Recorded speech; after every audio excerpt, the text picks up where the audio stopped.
The morning light crept through the narrow windows of the audit room, casting a pale glow on the rows of ledgers.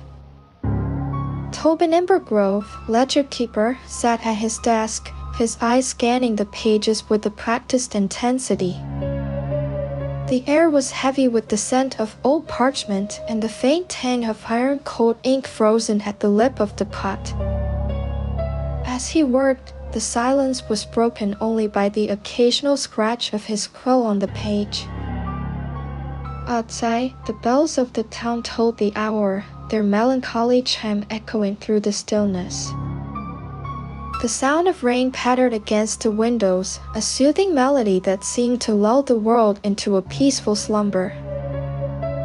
Tobin's hands moved with a steady rhythm, his mind absorbed in the world of numbers and accounts.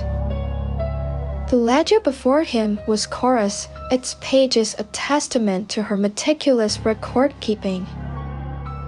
He had been tasked with closing her account, a solemn duty he undertook with reverence.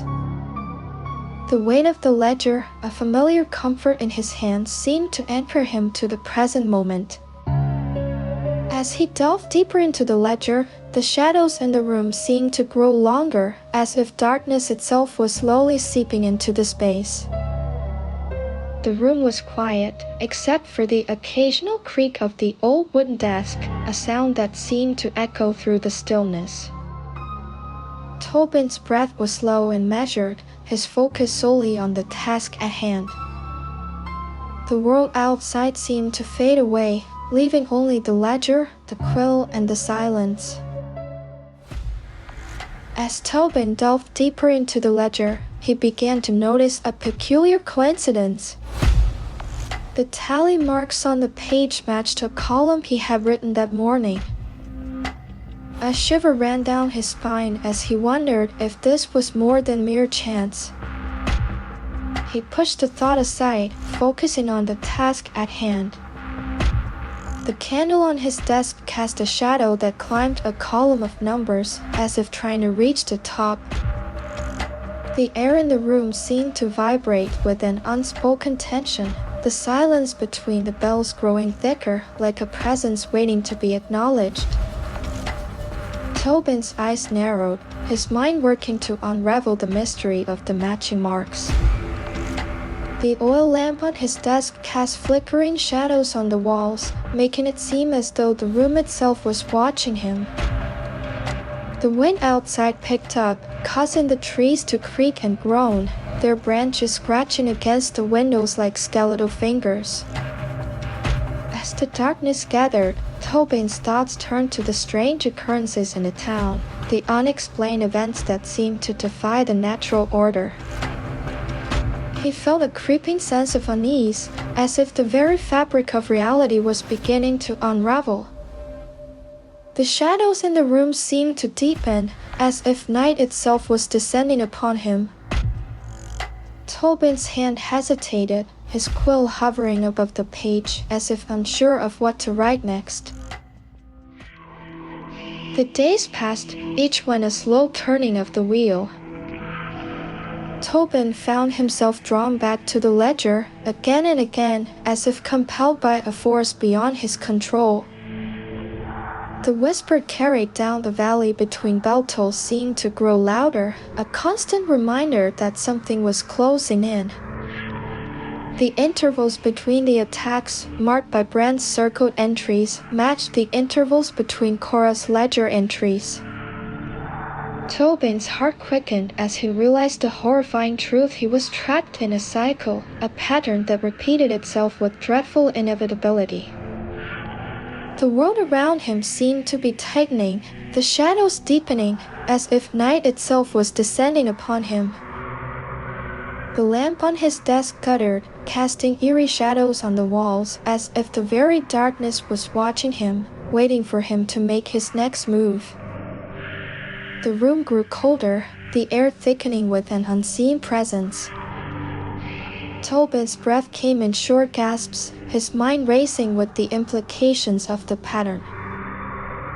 He felt like a pawn in a game whose rules he did not understand.